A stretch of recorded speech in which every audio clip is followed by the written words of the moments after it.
Hola, empezaremos hablando sobre el tubo endocárdico primitivo y su torsión embrional. Inicialmente tiene forma tubular y hacia la región central se empieza a formar entre el estemoideo y el pedículo de fijación por fuera del embrión un tubo, y en 3 o 4 días se forman giros para formar las 4 cámaras cardíacas.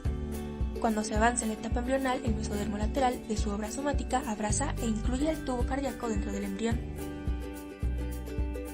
Esta es una vista del corte transversal. El saco vitelino está recubierto por el endodermo, ectodermo y el mesodermo, que tiene una hoja somática visceral, en la cual se encuentran células madre del sistema cardiovascular. De manera rápida, en el día 18, las células madre van a formar 4 conductos, 2 hacia el dorso del embrión, que son las aortas, y hacia adelante 2 tubos cardíacos, uno derecho, otro izquierdo.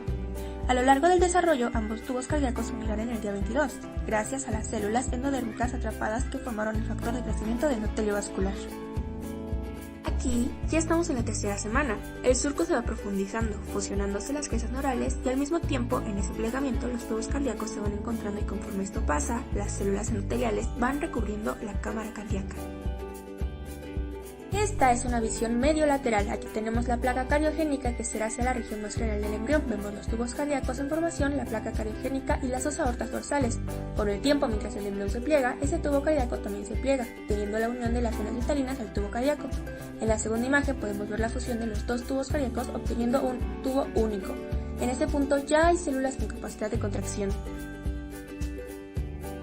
Entre la cuarta y quinta semana, el corazón primitivo tiene ya 5 dilataciones: el tronco arterioso, el bulbo cardíaco, el ventrículo primitivo, el atrio primitivo y el seno venoso, que a continuación veremos cómo crea su torsión. Aquí está el dicho tubo ya con su fusión y torsión, donde el seno venoso y el atrio primitivo se ubican en la parte posterior y lo que es el ventrículo primitivo se va a ubicar en la parte anterior. Aquí podemos ver cómo los 2 tubos cardíacos en la placa cardiogénica se fusionan, y en esa fusión queda formado un tubo cardíaco, donde llegan las 2 aortas ya unidas. Cuando se fusionan, se empieza a enrollar el corazón sobre su propio eje y la parte más superior empieza a dirigirse hacia adelante y abajo y la parte inferior se dirige hacia arriba y hacia atrás.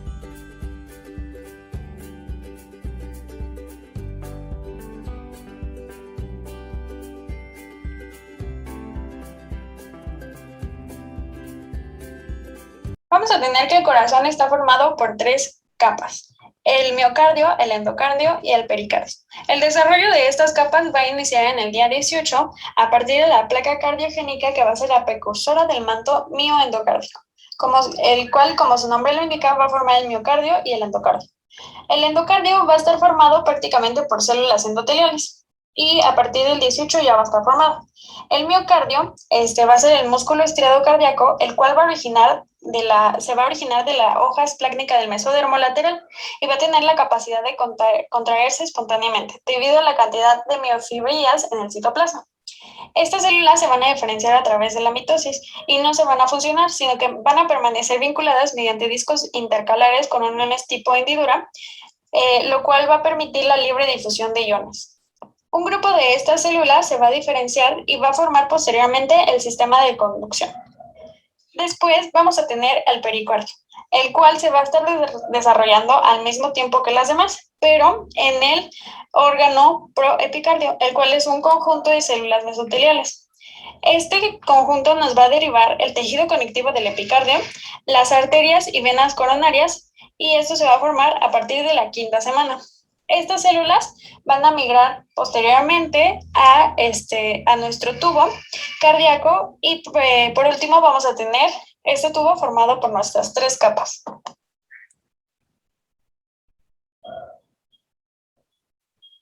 Ahora vamos. Tabicación del corazón. Los tabiques principales del corazón son formados entre los días 27 y 37, cuando el embrión pasa de medir 5 milímetros a 16 o 17 aproximadamente. Este proceso se forma por tabiques, los cuales son tejido delgado de membrana muscular que separa o divide el corazón en cámaras. Esos tabiques pueden ser formados por mecanismos los cuales implican el crecimiento de masas activas. En el primer ejemplo tenemos el crecimiento activo de 2 masas que se aproximan una a la otra hasta fusionarse de forma que dividen a la cavidad en 2 conductos independientes. El segundo igual las dividirá de esta forma, pero solamente una masa tisular se expandirá y alcanzará el lado opuesto. Estas masas de las que les estoy hablando también son conocidas como almohadillas endocárdicas. que son porciones desarrolladas en las regiones auriculoventriculares y troncales, produciendo un tabique interauricular y uno interventricular con canales y válvulas auroventriculares y canales aórticos pulmonares.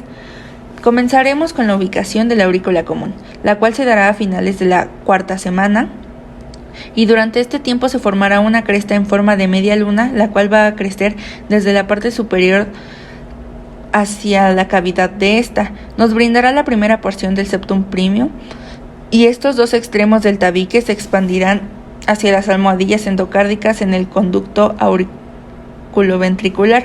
Se dejará entre estas un orificio que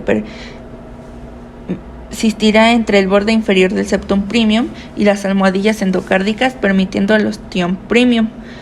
Posterior a esto, estas extensiones de las almohadillas endocárdicas, tanto superior como inferior, crecerán y cerrarán al ostión premium, pero antes de esto producirá perforaciones en la región septum premium, apoptosis, la cual asegurará el paso de la sangre de aurícula derecha a izquierda. Al existir una expansión de la cavidad de la aurícula derecha, resultará un nuevo pliegue con forma de media luna llamado septum secundo, extendiendo su extremo anterior hacia abajo en dirección al tabique en el conducto auriculoventricular. Al comenzar a superponerse el ostión secundo por la fusión de la válvula izquierda y el septo premium con el lado derecho del septum secundo al borde cóncavo libre, dejará una apertura la cual se denominará foramen oval, que posteriormente se convertirá en la válvula foramen oval.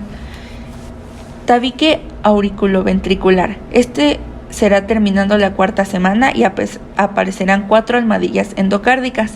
La primera, el borde dorsal o superior del conducto auriculoventricular, en un borde ventral o inferior y en 2 laterales. Al final de la quinta semana, las almohadillas dorsales y ventrales originarán la división completa del conducto auriculoventricular izquierdo y derecho. Tabique troncoarterial y cono arterial. Al paso de la quinta semana, en este tronco aparecerá la cresta del tronco arterial de manera opuesta, es decir, una enfrente de la otra, en la región superior derecha de la pared inferior izquierda de la misma. La primera se llamará cresta superior derecha del tronco arterial, la cual crecerá en sentido distal hacia la izquierda. La segunda, de nombre cresta inferior izquierda del tronco arterial en dirección distal hacia la derecha. Ambas crestas girarán en forma de espiral al momento del lugar sin dirección,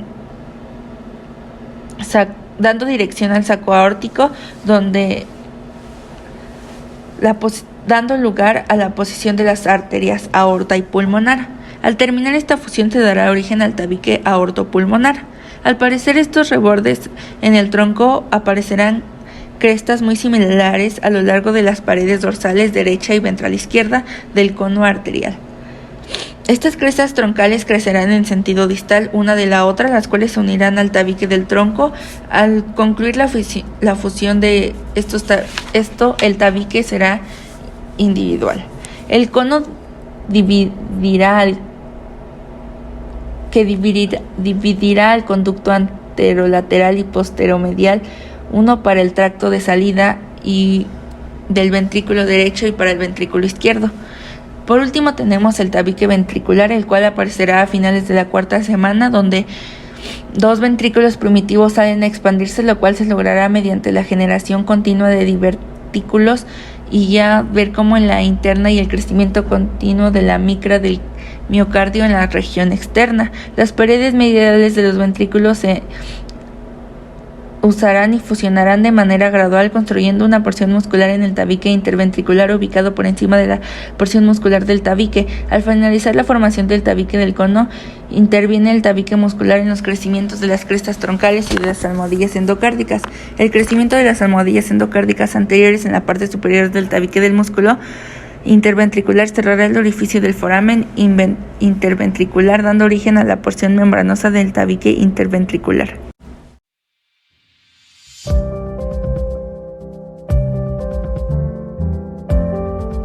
Final de la cuarta semana aparecen 2 almohadillas mesenquimatosas, las denominadas almohadillas endocárdicas auriculoventriculares, en los márgenes anterior y posterior del conducto auriculoventricular.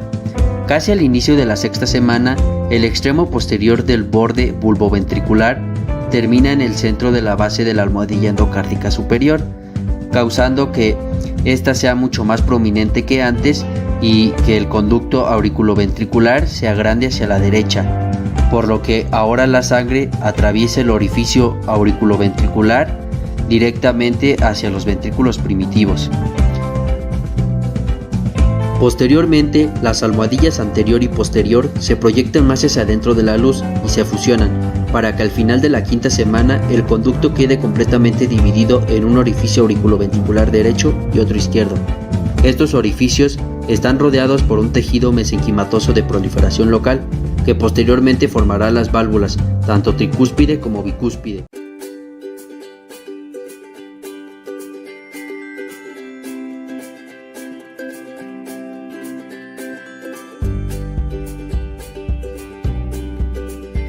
Cuando ya casi se ha completado la división del tronco, se hacen visibles los primordios de las válvulas semilunares en forma de unos pequeños tubérculos, que se encuentran en las principales protuberancias del tronco. Estos son asignados en un canal pulmonar y otro aórtico. En ambos canales aparece un tercer tubérculo, en la parte opuesta a las protuberancias fusionadas del tronco.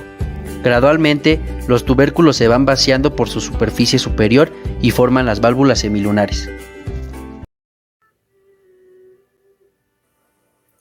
La división troncoconal va a surgir a partir del bulbus cordis y el tronco arterial o tronco arterioso. A los 21 días se forma el bulbus cordis. Entre los 21 días y 25 días se forma el tronco arterioso y el bulbus cordis pasa a ser cono arterioso. De los 25 días a los 28 días, el tronco arterioso toma un movimiento hacia la izquierda, dándole forma al corazón. En la primera imagen vamos a observar el tubo cardíaco endotelial. Este se va a situar en la línea media, va a ser simétrico en relación con el cuerpo del embrión y va a presentar 4 dilataciones: el tronco arterioso, bulbus cordis o cono arterial, ventrículo y aurícula.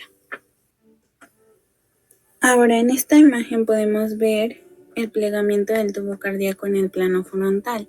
Las flechas punteadas van a indicar la dirección de movimiento de bulbus cordis, el ventrículo y la aurícula. En la imagen del lado derecho vemos el plegamiento del tubo cardíaco desde otra vista. La parte del tronco arterioso y el bulbus cordis se va a conocer como tronco cono. Este se va a desplazar hacia la izquierda, como se había dicho antes, y su parte media se va a alinear con el tabique interventricular en desarrollo, de tal forma que la mitad derecha del bulbus cordis va a desembocar al ventrículo derecho y la otra mitad va a desembocar en el ventrículo izquierdo. La pared del tronco cono es invadida por células de la cresta neural que proliferan y forman estructuras pares semejantes a los cojines endocárdicos llamadas rebordes troncoconales. Estos rebordes adquieren el nombre específico de troncales en el área del tronco arterioso y bulbares en el bulbus cordis. Cuando crecen los rebordes troncoconales, se fusionan entre sí y originan un tabique aortopulmonar. Este va a representar la división troncoconal. Su forma espiral va a dividir al tronco cono en 2 grandes vasos del mismo calibre. En la región derecha del tronco arterioso se forma el tronco de la arteria pulmonar, mientras que de la región izquierda se origina la aorta ascendente. El desarrollo de las venas cavas. Vamos a tener en el día 24 esta estructura simétrica, la cual va a estar conformada por las venas cardinal anterior izquierda y derecha, la vena cardinal posterior izquierda y derecha, las cuales drenan en la vena cardinal común izquierda y derecha. También vamos a tener las umbilicales izquierda y derecha, las vitelíneas izquierda-derecha y finalmente el seno atrial que se encuentra entre los 2 atrios. Después, en el día 28 vamos a ver que se conservan las mismas estructuras, pero va a perder su simetría debido a esta anastomosis entre las venas cardinal anterior izquierda y derecha y debido a que nuestro seno atrial se va a migrar por completo al atrio derecho, dejando libre al izquierdo para que se formen las venas pulmonares. En el día 36 vamos a tener las venas pulmonares completas y vamos a ver que algunas estructuras van a desaparecer aparentemente. Primero vamos a tener a la vena cardinal posterior izquierda, la cual va a formar las subcardinales que se van a anastomosar con esta estructura en la porción hepática. Después vamos a tener la umbilical izquierda, la cual va a formar el conducto venoso que se va a anastomosar en la porción suprahepática de la misma estructura. También vamos a tener a la vitelínea derecha con la izquierda que se van a anastomosar para formar la vena cava inferior, en donde van a drenar las demás estructuras. También vamos a tener la vena umbilical derecha, la cual va a degenerarse por completo a partir de la 7ª semana. Y finalmente vamos a tener esta, que era nuestra vena cardinal posterior derecha, la cual vamos a ver que va a formar una estructura en la vena cava superior. Y también vamos a tener que las cardinales anterior derecha también se va a unir a esta para formar la vena cava superior. Y finalmente tenemos esta estructura, que ya sería nuestra estructura permanente, la cual va a estar conformada por una vena cava inferior, una vena cava superior, una vena ácidos, una vena brachiocefálica y un seno coronario que va a drenar todas las estructuras del corazón, ya que perdimos esta conexión con las otras venas que se anastomosan en la cava inferior. Derivados de arcos aórticos. Los derivados de arcos aórticos son vasos sanguíneos embrionarios que se originan del saco aórtico. Dicha estructura está localizada en el techo del tronco arterioso. Durante el periodo embrionario, el saco aórtico se expande cranealmente para formar los arcos aórticos, que desembocan en ambas aortas dorsales, derecha e izquierda, para llevar la sangre a todo el embrión. Durante la morfogénesis, el proceso biológico en el que un organismo desarrolla su forma, los arcos aórticos se reorganizan y dan origen a los grandes vasos del corazón, como arterias subclavias, carótidas primitivas, carótidas externas e internas, así como las arterias pulmonares derecha e izquierda. Los derivados de arcos aórticos serán el arco 1, arco 2, arco 3, arco 4, arco 5 y arco 6. El arco 5 nunca se desarrolla y si lo hace, desaparece inmediatamente en su totalidad. El primer y segundo pares de arcos aórticos desaparecen y solo dejan algunos vasos. El primer par forma las arterias maxilares, mientras que el segundo da origen a la arteria hioidea y estapedia. La región de la aorta dorsal que se localiza entre el tercer y cuarto arcos desaparece, de tal forma que los segmentos craneales de dichas aortas originan las carótidas internas. Al mismo nivel, pero en la región ventral, el segmento bilateral del arco aórtico, que se localiza por encima del tercer par de arcos, da origen a las carótidas externas. Ambas carótidas se unen a la carótida primitiva originada del tercer arco. Este proceso es igual en el lado derecho e izquierdo. El desarrollo del cuarto par de arcos aórticos difiere entre el lado derecho y el izquierdo. En el lado derecho permanece conectado con un segmento de la aorta dorsal, la cual se une con la séptima arteria intersegmentaria para formar la arteria subclavia derecha. En la formación de la arteria subclavia izquierda no participan los arcos aórticos. En el lado izquierdo, el cuarto arco da origen al callado de la aorta. Este se conecta ventralmente con la aorta ascendente que se forma del tronco arterioso. En el dorso, el callado permanece conectado con el segmento caudal de la aorta dorsal que se transforma en aorta descendente. En el caso del quinto par de arcos aórticos, había mencionado que el quinto nunca se va a desarrollar y si lo hace, este va a desaparecer inmediatamente. El segmento proximal del sexto par de arcos aórticos forma las arterias pulmonares derecha e izquierda, las cuales se unen con el tronco de la arteria pulmonar. En el lado derecho, el segmento distal degenera, mientras que en el lado izquierdo forma el conducto arterioso, el cual conecta a la arteria pulmonar con el callado de la aorta, permitiendo el retorno del exceso de sangre hacia la circulación general. A continuación, yo te voy a hablar sobre la circulación fetal. El sistema cardiovascular fetal soluciona las necesidades prenatales y experimenta en el momento del nacimiento diversas modificaciones que facilitan el establecimiento del patrón circulatorio neonatal. La respiración adecuada del recién nacido depende de los cambios circulatorios normales que se producen al momento del nacimiento y que dan lugar a la oxigenación de la sangre que atraviesa los pulmones cuando se interrumpe el flujo de la sangre fetal a través de la placenta.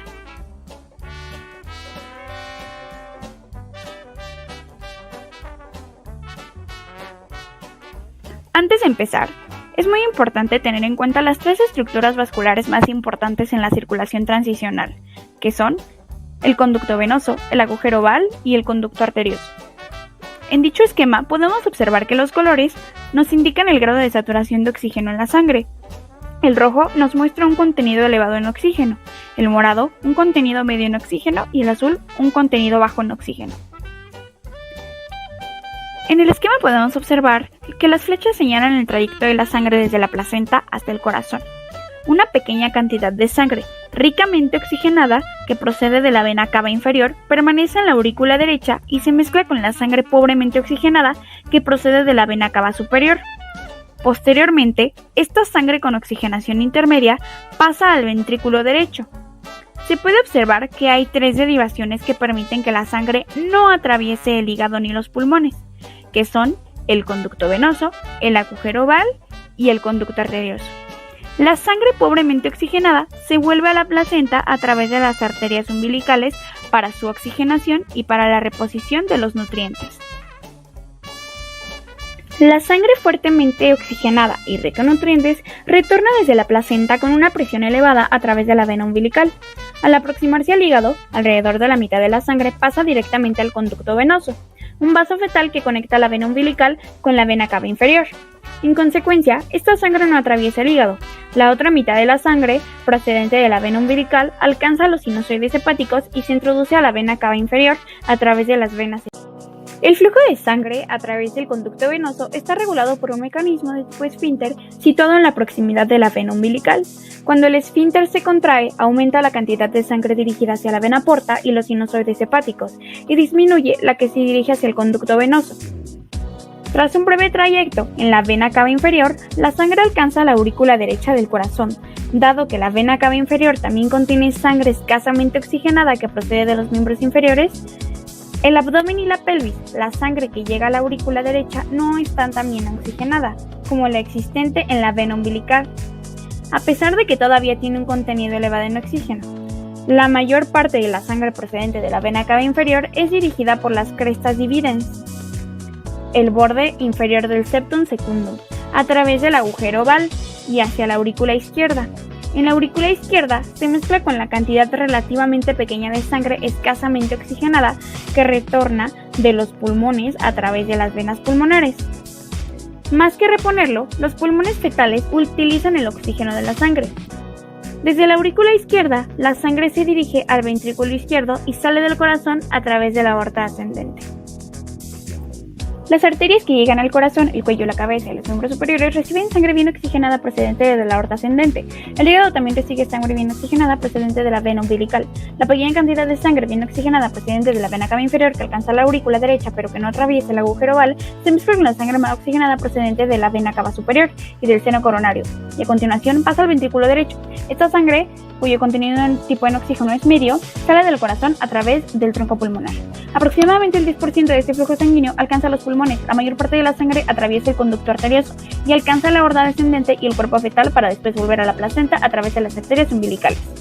El conducto arterioso protege los pulmones frente a la sobrecarga circulatoria y permite que el ventrículo derecho se refuerce como forma de preparación para actuar con capacidad plena en el momento del nacimiento.